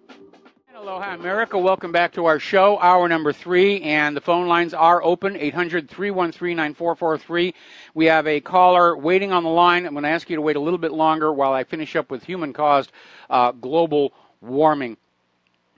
Interesting article out of NoTrickZone.com where, according to recent research, humans are not the primary drivers of carbon dioxide concentration changes. And the fact is that over the years from 2015, 2016, we actually did succeed in burning less fossil fuels, but the atmospheric carbon dioxide went up again. So the correlation between fossil fuels and carbon dioxide isn't really there. Where's the CO2 coming from? Well, you're exhaling it. So are all the refugees. It comes from the ocean, from all the life forms down there. Decaying plant matter comes from there as well. Earth's habitable surface is an extraordinarily complex system. And none of the computer models that are being waved at us to prove we are warming the Earth take everything into account. They're always drastically simplified to try and produce a desired result. And they're always wrong here. Meanwhile, Professor Stephen Hawking is very angry with Trump for pulling out of the Paris Accord, saying that Trump is going to cause 250-degree temperatures like Venus. And at this point, I have lost all respect for Stephen Hawking. Even overcoming his disability, this was just way over the top there. And, of course, he's also a big supporter of the Big Bang Theory, which I think has got serious problems. All right, let's take a phone call. Wes in Idaho, aloha. Welcome to the show. What's on your mind? Hello, Michael. Got my computer on genocidewatch.org, where it looks like the 40 million black people in South Africa intend to kill the 5 million whites still remaining. Are you going to cover this subject at all? I was actually rather unaware of it. Genocidewatch.org? Yeah. Yes. All right. Yes.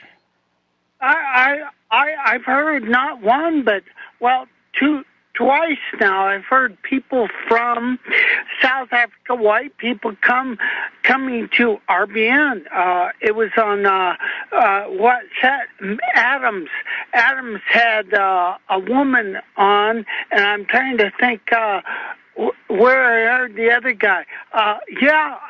There are spokespeople, white people.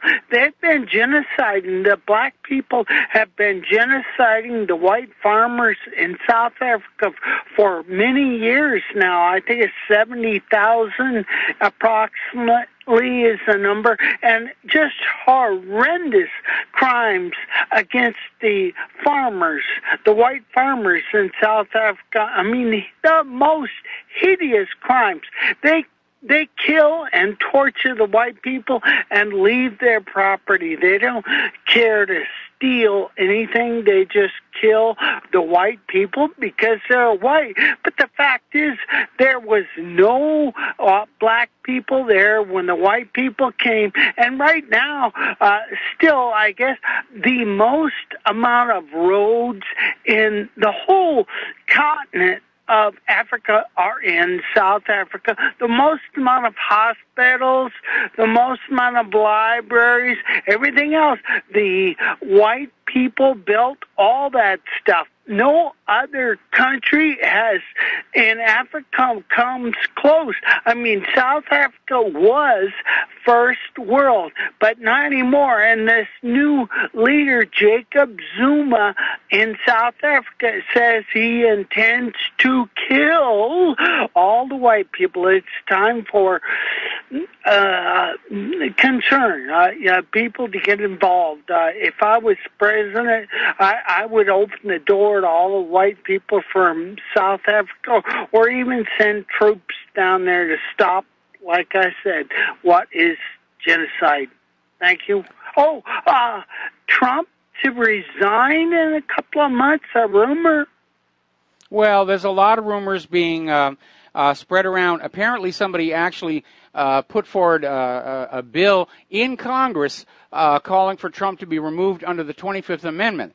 Now, the 25th Amendment has within its text the process that is supposed to be followed, and it doesn't involve Congress passing any kind of legislation. And in any event, Donald Trump is not going to sign such a ridiculous bill. It's just trying to keep up that propaganda pressure that Trump is incompetent, Trump is mentally unstable, and he's got to go. He's got to go. And it is ridiculous, but, you've got Maxine Waters now out there talking about 25th Amendment. They're flogging a dead horse to the point where I'm having trouble recognizing the horse anymore.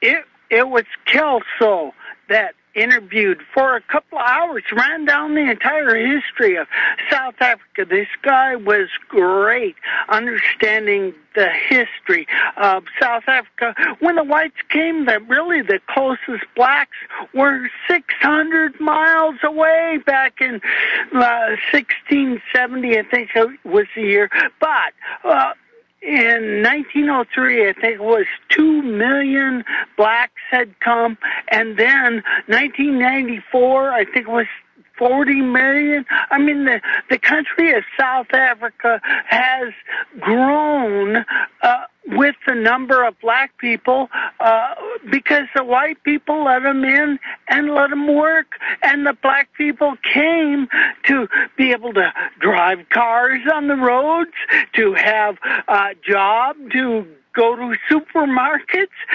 all this created by the white people who they now intend to murder. I mean, the part that alarms me, of course, is that we're starting to see this anti-white, if you will, campaign right here in the United States of America, where the black population and the Hispanics, to a lesser extent, have all been brainwashed over the years to think their lack of success in life is all the fault of those evil white people, and it's absolute race baiting. And we could see that kind of violence coming here. And maybe those globalists who want to shrink the world's population are just thinking all we got to do is set one group against the other and let them kill each other off so that we don't have to do it. I keep thinking back to those Georgia Guidestones where one of the things that is written on them is that the world's population should be held to just 500 million. And right now, from our current population to 500 million, that is a huge, huge amount of killing that's going to be taking place. Although again, my concern over the epicite gene being out there, birth rates in the United States are plunging right now. And it looks far worse than you would normally expect from the economic downturn.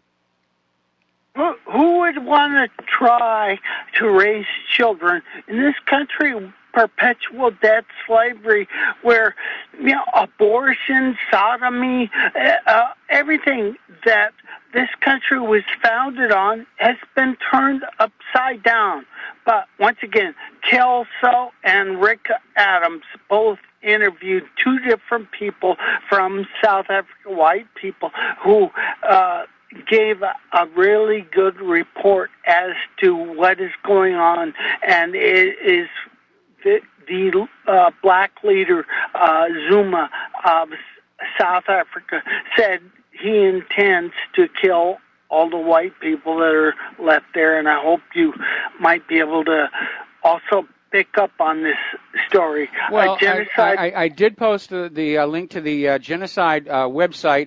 I didn't see the specific story you're talking about on there. The problem is right now in the political climate of the United States of America, the whites aren't going to be seen as sympathetic victims. Because of the demonization of white people in general that's been going on in this country for the last few years. I think the majority of Americans are probably going to say, well, they're just getting their just desserts for being evil white oppressors. And that, of course, is a mischaracterization. I mean, the Europeans who came over to the United States were builders and organizers. And yes, they brought their advanced technology with them.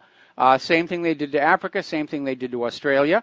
And what you're getting is somebody is fanning up the resentment by people who are not being successful in these circumstances and saying it's all the fault of the evil white people. And we're seeing way too much of that kind of talk here in the United States. Anyway, Wes, going to let you go here. Thank you very much for the phone call. We're going to do a shout-out now to our on-air affiliates rejoining the network, and we're going to go back to the phones and to Mike in Alaska. Aloha. Welcome to the show. What's on your mind?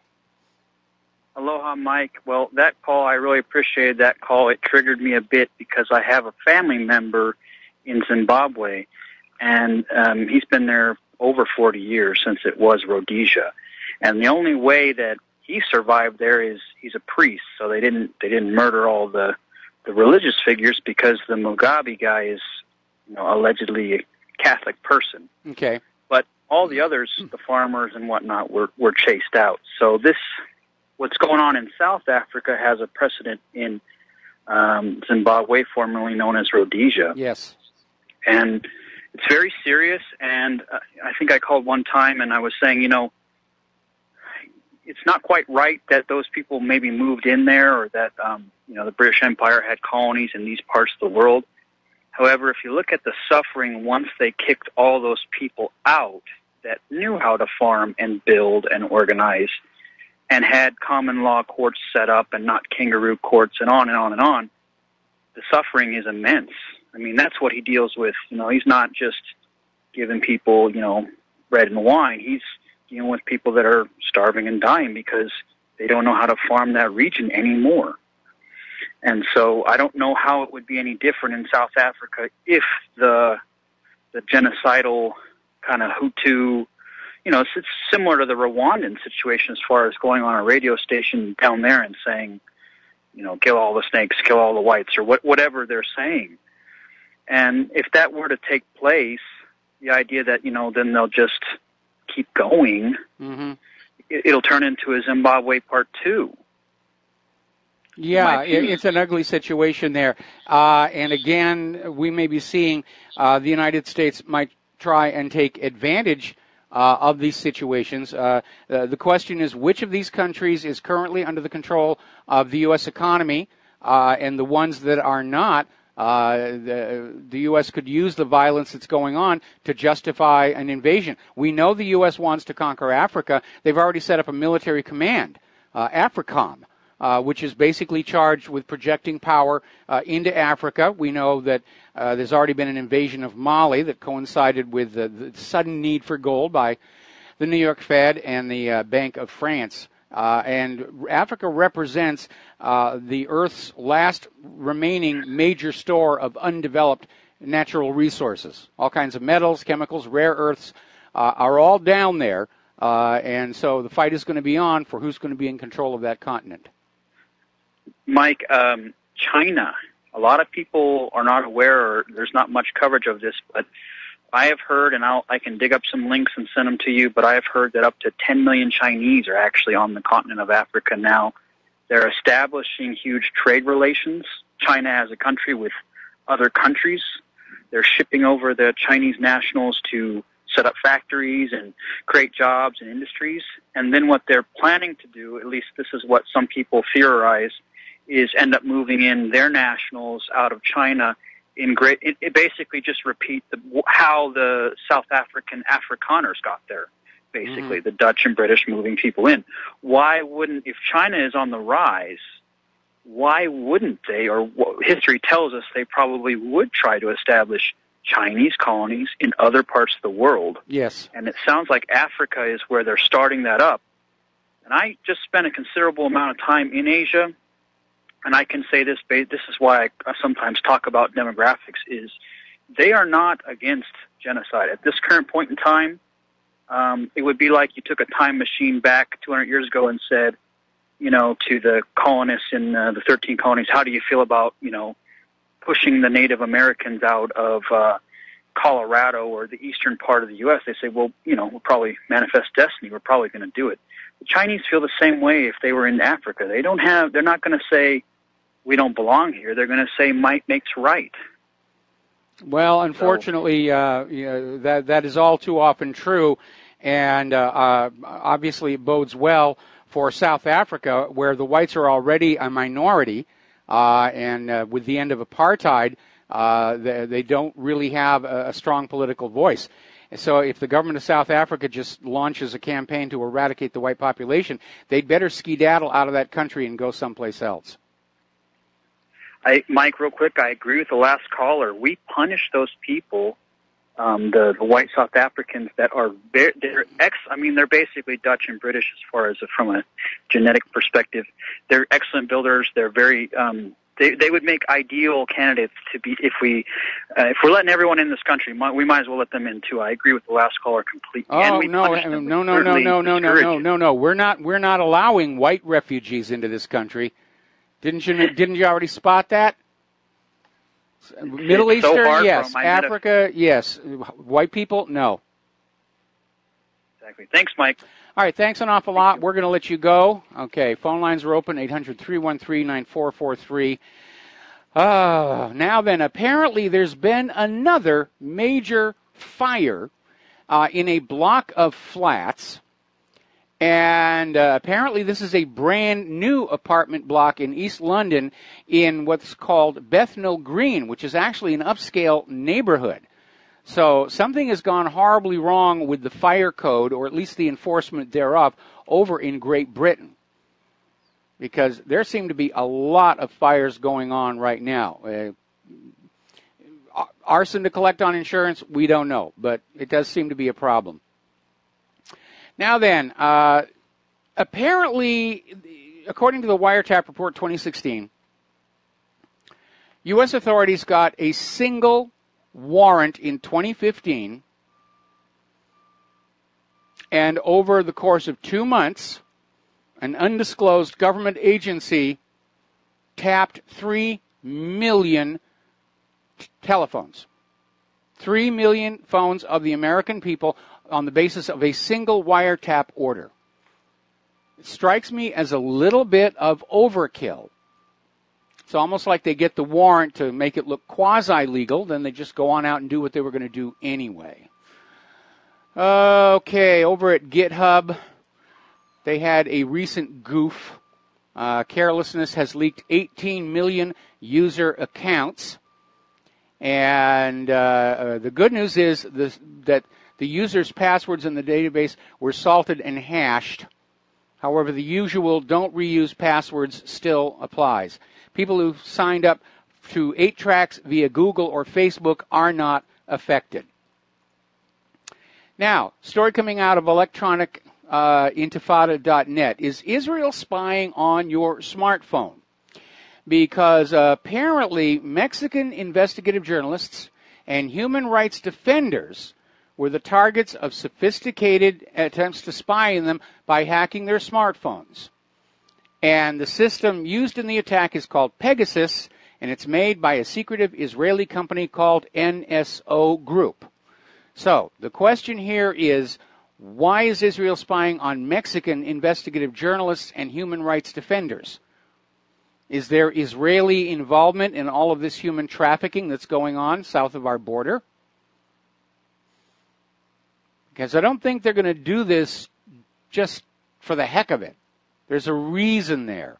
If you remember, before 9/11, the U.S. government uncovered the largest single spy ring operating in the United States, operating for Israel. And the reason they noticed it was that law enforcement officers, drug enforcement officers, their messages were being intercepted and handed to Israeli drug dealers so that they would not be there when the raids arrived. So we know that there's a link between Israeli spy and Israeli criminal activity. We'll be right back. Aloha, America. Welcome back to the show here. And apparently there is a major fight going on over in Raqqa right now. So it just keeps on going here. Okay, as you know, ransomware has become a major problem about which the U.S. government is clearly uninterested. But over in Great Britain, they're starting to take it seriously because they've been hit so many times.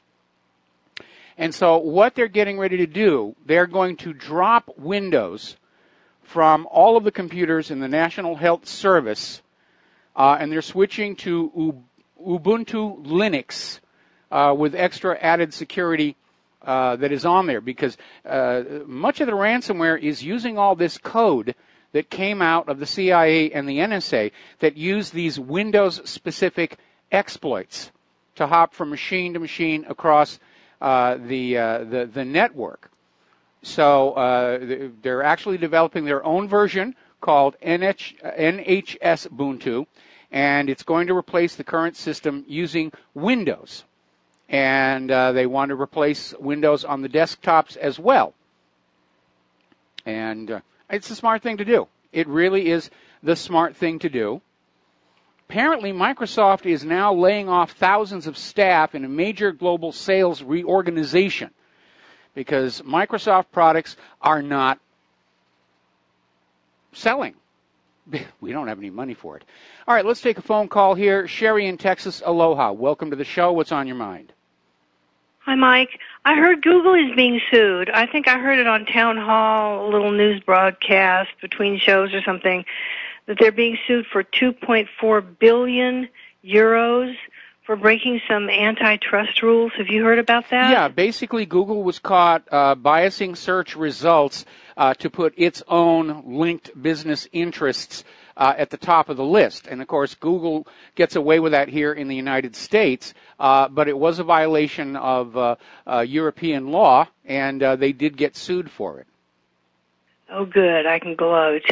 Yes. I'm so glad they're kind of a bad monopoly. Not that there is such a thing as a good monopoly. I don't know. But, yeah, I was just telling my kids about that this weekend. So I went ahead and texted them this little fact. Mm-hmm. So it'll be supported, I guess. I'm really glad to hear that. That makes me feel good.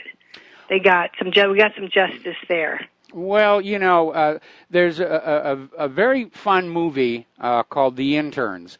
And it's about these two older guys who apply to Google to become interns, and ultimately they win their jobs there. And it was clearly a PR puff piece to make Google look like the most wonderful place in the world to work. Now, of course, we understand it's a little bit different. It's a great place to work, no question. But Google is in bed with all the intelligence agencies to spy on and track the American people. And they do bias their search results to serve their corporate masters and political masters. So they're not the swell bunch of Joes the movie implied. Yes, that's right. Well, thanks for the info. Okay, well, that's it. Okay, thank you very much for the phone call, Sherry. We're going to switch to Philip in California. Philip, I'm probably going to have to take you through the commercial break. What's on your mind? Okay, what's on my mind is Bitcoin and why it might be more stable than you think. Hold on, let me just change your mind. So Bitcoin right now, a lot of people don't know, or maybe they underestimate, but a lot of it is backed by illegal means. You know, like there's tons of dark web drug markets. Yes. And I'd say about 50% of Bitcoin is backed by those the demand for those drugs, because if you need to buy the drugs, you have to buy Bitcoin. And they just caught a guy. He was running Silk Road. That's what it was called. Yes. And he had I think he had millions of billions of dollars of Bitcoins in his account, and that wasn't a seller. He was just like the eBay operator of that actual All right, well, site. listen, Philip, we got to take another break for commercials. Don't hang up. I'm going to come back to you after these few words. And aloha, America. Welcome back to our show here. We're talking with Philip in California about the Bitcoin and setting aside Bitcoin's linkage to nefarious activity on the dark web. My major concern about it is that it doesn't have a commodity base, which means it is subject to manipulation and wild fluctuations in its value, which we just got done seeing over there in Japan. So my concern is that we need to get away from all virtual currencies, and that includes the U.S. Federal Reserve note, because only a tiny fraction of the money in circulation is actually in that ink and paper and coin stuff. Most of it is already virtual. It's on computers, the bank's computers, the supermarket computers. It's all just numbers going over the wire. So Bitcoin is hardly unique in saying that it's a virtual currency. It was just supposed to be decentralized. But again, I'm concerned that it can, in fact, be manipulated. That it can be driven wildly up and down, and it just feels to me like it's currently in a bubble.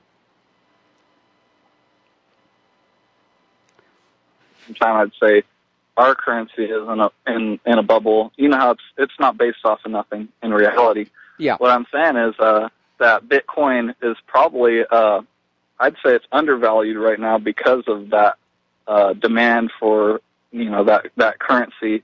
I mean, the demand for drugs is huge, huge, huge. So if you can't really, I'd say the safety in our currency with drugs is really, really low. Like they can track the money.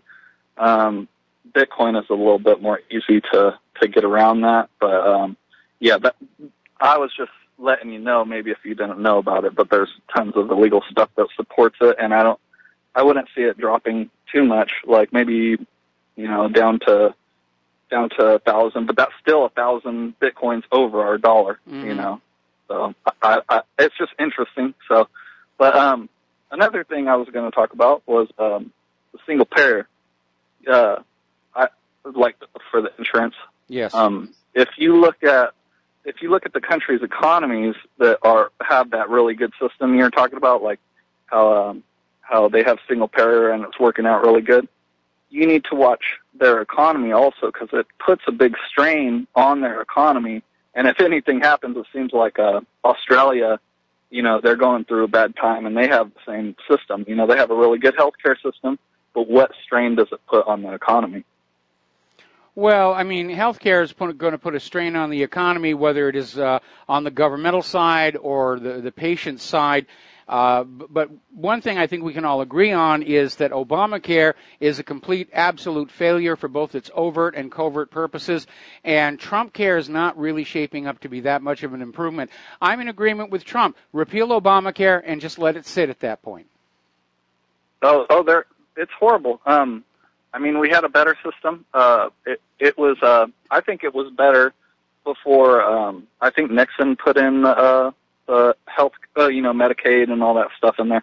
I think the free market. What he did was Richard Nixon signed a bill called the Health Maintenance Organization Act, which he did as a favor to his good friend who happened to be running Kaiser Permanente at the time. And what it did is, up until Nixon put his name on that law, there were limits on how much profit-taking health providers could take from their patients. It was supposed to be they have to pay the actual cost of the medication and so forth, and you have a little bit on top of it. But the medical care in this country was being treated as a service, and Nixon basically took all the controls off of that. And that's when medical costs really began to skyrocket, and we started seeing all these added administrators and paperwork requirements. It was turned into another for-profit venture to loot the American people by taking advantage of their fear from illness and injury. And that's exactly what they do. They're out there selling you things because you're scared that you're going to die without it. And then you find out that a lot of what they're selling is going to kill you or make you worse anyway. Exactly. That's why I was talking to my mom about this, and we were talking about how she remembered it when she was little, and she said, "Well, healthcare was really sucked." You know, she said, people wouldn't wash their hands and all that stuff. But I go, well, the healthcare was really good for the time. You know, like at the time, the United States healthcare was really, really good. Yeah, was the best in the world. Looking at the world. Looking at the world. So what I'm saying is that I don't think single payer is the answer. I think free market is the answer to it, because if you don't have look at the regulations they have for doctors. You have to go to school for 10 years to become a doctor. Yes. You could go and put a bunch of specialty people who know how to fix one thing, and then what happens to that? What happens to the price of that? I mean, it'd come way down. You don't have a jack of all trades doctor who knows how to, do every little thing. You're going to. Well, they're already doing that, with certain categories of the nurse practitioners, who are allowed to perform some medical services. They're allowed to write prescriptions. And so they're already starting to do that structuring. But I agree with you about the free market. And unfortunately, we're not going to see that anytime soon in any of the areas of economic activity in the United States, because a free and open market drives down prices and forces quality up, and that's not what our corporate fascist masters want to see. Anyway, Philip, got to let you go. Got another Philip waiting on the line. This one's in Virginia. Philip in Virginia, what's on your mind?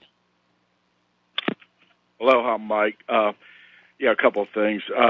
Can I just comment on the healthcare thing, right, since you're on it? Yes. Yeah. The L.A. Times came out with a great article back in 2007, and it brought up the couple of great points about this whole issue of government health care. And it's called Universal Healthcare's Dirty Little Secrets. And the 2 points that it brought out was that there's a big difference between universal coverage and actual access to medical care. So even though you've got health care, you're going to be on a list. We've got several examples of that already, the Veterans Administration structure being the model of Obamacare, and also the point that health insurance status was largely not related to the quality of care. True. So people think that, I've got health care, I've got it made, It's just a deception that the politicians are pathetically using to divide and conquer us.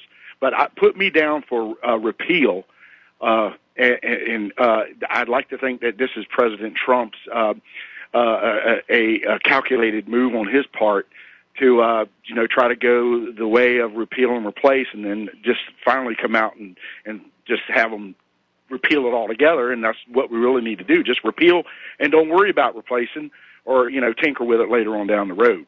So that'd be pretty interesting or pretty cool. I like to think of him being that is being a strategic move to here at the late end of the game, just having this as a pull out just a repeal only card. Well, that's certainly what he's talking about right now. But there is another aspect. Somebody's got to take a look at why America's medical care has grown as costly as it is. It's the most expensive medical care on earth, and yet it's 33rd in quality. Now, that right there tells you there is something fundamentally wrong with the way health and medicine is being run today. And as I've said many times before, the medical industrial complex actually wants you all to be chronically ill, so that you are constantly giving them money. If the American people were as healthy as they were when I was a kid, this entire huge establishment would come crashing on down. Well, you answered the question about why it's run away like that before you took my call. It's the Nixon's implementation of the HMO Act. Well, back in the 70s, right? That allowed them to start charging a profit. The question is, though, why are the costs of everything just spiraling out of control. And we know a lot of it has to do with these people who come in and they'll buy a pharmaceutical company, and the first thing they do is they jack up the prices on the medicines, 1,500%. Now, there's no real business justification for that other than they're taking advantage, and gaming the system to get a huge amount of money. And as I said earlier in the show, more and more it almost feels like the reason so much of this is out of control is that Washington, D.C. and Wall Street have come to the conclusion this nation cannot be saved. It's going to come crashing down, and their entire thinking now is grab all the money you can and get ready to skedaddle. And in the meantime, of course, scammers are allowed free reign across the American public. Computer hackers are allowed free reign all around our country and the world. Our infrastructure is being neglected.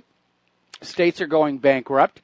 And it really does feel to me like we're getting close to a Soviet Union-style collapse. All right, well, then that answers one of the reasons why it's runaway costs is corporate greed, basically. Yes, absolutely. Yeah. Okay, and also Mike Adams came out with our fellow info warrior, Mike Adams, over at Natural News the other day, reminding people who are obsessing over health care and seeking look into the medical profession, these medical deities to solve your problems. Iatricide, which is death by doctor, is, / health care, is the fourth leading cause of death in this country. So, be careful what you ask for, folks, because you might get something that you wasn't bargaining for. Yeah, you are much more likely to die from a medical mistake than you are to be shot by a mass shooter or a terrorist. That's the real threat to your health and safety is the health industry itself. Yep, absolutely. I got a question. I need you to run something by me again in the first hour.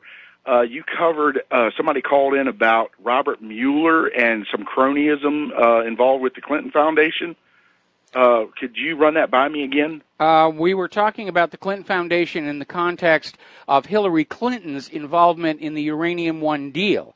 And the caller called in to complain about, Russia's not the problem. And no, we didn't say that. The issue is there are clear indications that Russian interests were donating money to the Clinton Foundation while Hillary Clinton, as Secretary of State, was helping to facilitate this huge transfer of public and private land into the leasehold of Uranium One, which includes 20% of the nation's uranium ore. So that was the big question, and I don't recall how Robert Mueller came into that discussion. Okay, all right. One more real quick point. When you were talking about how President Trump could get some a boost in his chances for re-election if he had a successful prosecution of some of these deep state actors and criminals and menaces to society, what do you think about the idea if we do get to send some of these people to prison or get them convicted, people like Dick Cheney or Hillary Clinton for what she did to Libya and Cheney for what he did to Iraq? How about if they are convicted, we do what we we'll call it a judicial drop once they're convicted, and we airdrop them into the regions of the world that they completely destroyed and the people's lives that they completely destroyed, and just send them out there with nothing into these devastated areas and let the people whose lives ruined deal with them. It sounds really good. It's a romantic image. I'll just be happy to see a jail cell close on Hillary Clinton, and not just for what she did to Libya, but for 30 years of dead bodies and career wrecking and death threats and all the rest of that stuff. Philip, I got to let you go. We're running out of time. Okay, thanks. I'm going to take another phone call. Tony in Puerto Rico, aloha. Welcome to the show. What's on your mind? Aloha, Mike. I have a quick comment. Listen, I want to change the subject a little bit. Why during when John F. Kennedy was president, before the missile crisis started, why didn't he use the Monroe Doctrine to invade Cuba? He didn't use the Monroe Doctrine. In fact, the invasion of Cuba was supposed to be a covert operation. The American people were being told these were Cuban expats who just took it upon themselves to stage a counter coup against Fidel Castro. The U.S. participation in that invasion, Operation Mongoose, was supposed to be kept secret. But when it all fell apart, Castro went public and said, we have CIA assets on the ground. We have some of these people we've captured. They're clearly working for the United States. We've got captured American weapons. It was a huge political setback for Kennedy, and he took responsibility for it, although in private he kept insisting the CIA had been lying to him. And Donald Trump ought to take a lesson from that as well. But he knew that the Russians were already in Cuba. Well, before the missile crisis started. Well, the Russians were in Cuba because when Fidel Castro took over, he actually wanted to normalize relations with the United States. And he approached the United States State Department to say, let's be friends here. And the U.S. came on back and said, the only way we'll be friends is if you agree to continue selling Cuba's agricultural exports at well below market prices so that companies like United Fruit and PepsiCo can maintain their sky-high profits. And Castro said, I can't do that. That's what drove this country into the revolution to begin with. So the U.S. imposed the blockade and acted very badly toward him. They tried to kill him a couple of times. And Castro was basically forced into a relationship with the Soviet Union. And the Soviet Union was very glad to have such a close base to the United States. And the Russians were coming and going all the time. When the Russians... But didn't that violate the Monroe Doctrine? That's my question. A doctrine is not really a law. It is a statement of policy. Oh, okay. Okay? I got you. All right. Well, listen, we're going to let you go. We're coming up on the... All right. Thank you, Mike. All right. Thank you. And I got a couple of quick stories I want to get to. First of all, as you know, I'm a big fan of the Raspberry Pi. I think it's amazing. I wish I had more time to play with it. I don't. Schedule's way too busy. But apparently they just won the Royal Academy of Engineering's MacRobert Prize. This is Britain's top engineering award. The Raspberry Pi got it, and they absolutely deserved to get it. Now, turning on over to some space stuff, and we're coming up on the commercial break here. Apparently, China's new heavy lift rocket failed when it was attempting to launch a communications satellite. This is the same rocket they're planning on taking a probe to the moon. No word on whether this launch failure is going to impact that schedule here. All right, we're going to take a break for commercials, and we'll be back with the end of our show today. And aloha, America. Welcome back to our show here. A little bit of science news to finish up our Monday program. Over on Mars, which is my second favorite planet, we've all been following the adventures of the Curiosity rover. It's just done an absolutely amazing job. It gets very frustrating when it sees all these things that seem to indicate the presence of life, and NASA gets all equivocal and maybe, could be, sort of, not really sure, and so forth and so on. Unfortunately, Curiosity's wheels, this thing has driven just a huge distance across Mars, and the wheels are beginning to show the wear after 18 months it's more than that. Curiosity's been up there for a while, and they're metal wheels.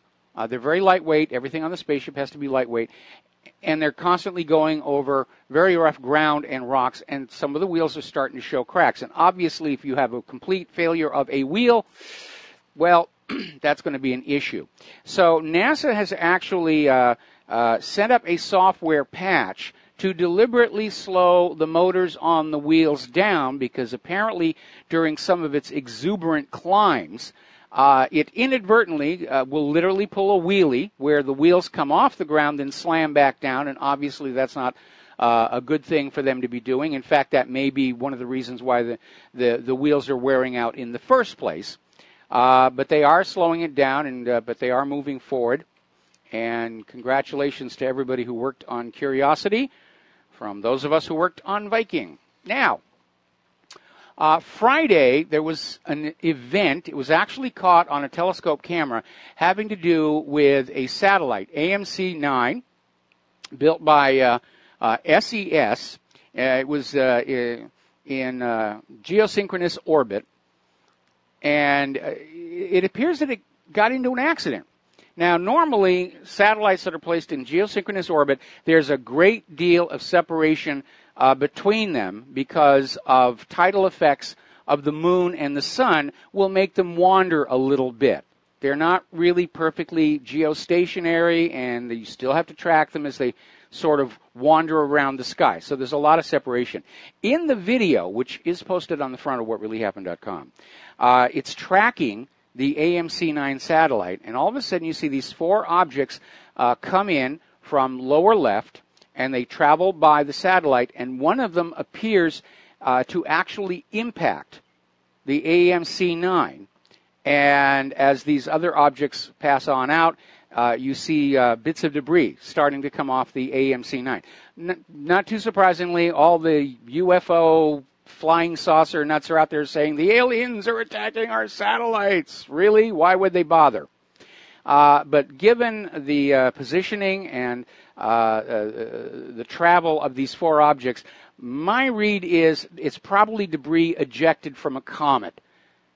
Because space really isn't all that empty, and in addition to the natural debris that's out there, we do have this huge space junk problem, which just became worse. And at some point, somebody's going to have to do something about that. There's the music. Time for me to get on out of here. I got to call Jim Goddard up there in Vancouver and do his show. We'll be back here tomorrow, Independence Day, on Republic Broadcasting. Stay tuned for John Stadmiller. We'll be back tomorrow. Aloha, America.